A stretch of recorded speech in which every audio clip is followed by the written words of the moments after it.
Women and children are the casualties in the war on drugs. We have to stop. We have to stop.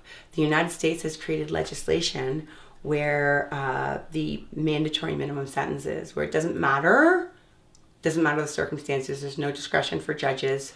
If you're found in certain situations, you get a mandatory minimum sentence. So they had a situation where a woman had a peace bond against a former partner who was incarcerated. He got out on a work release, broke free, came to the apartment, assaulted her, came in, set up, got cocaine, turned it into crack cocaine, tried to make a big sale so he'd get money to take off because he was obviously wanted. His mistake, person he sold to, tried to sell the crack to, was working with undercover, got busted. She was on the lease of the apartment. Oh. So guess what? She is responsible for the criminal production. The apartment happened to be located within a couple of 100 feet of a school. Mandatory minimum sentencing.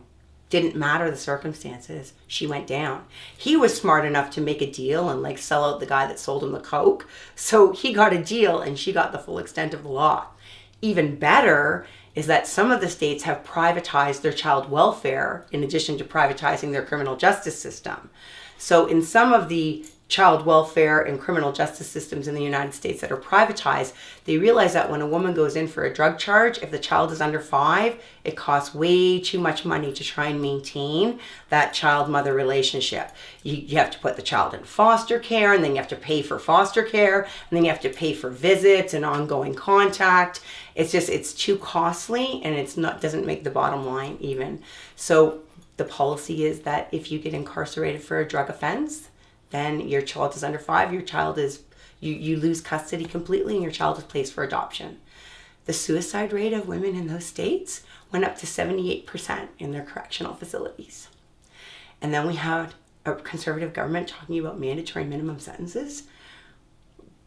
The Canadian Civil Liberties Union, the American Civil Liberties Union, the World Health Organization, there's 1,000 and something people that weighed in on what are the actual facts we know about this in terms of the harms that it caused, but nobody wants to listen. If you or a loved one are looking for help with substance abuse, call our 24/7 helpline at 1-800-615-1067. A caring addiction advisor is awaiting your call.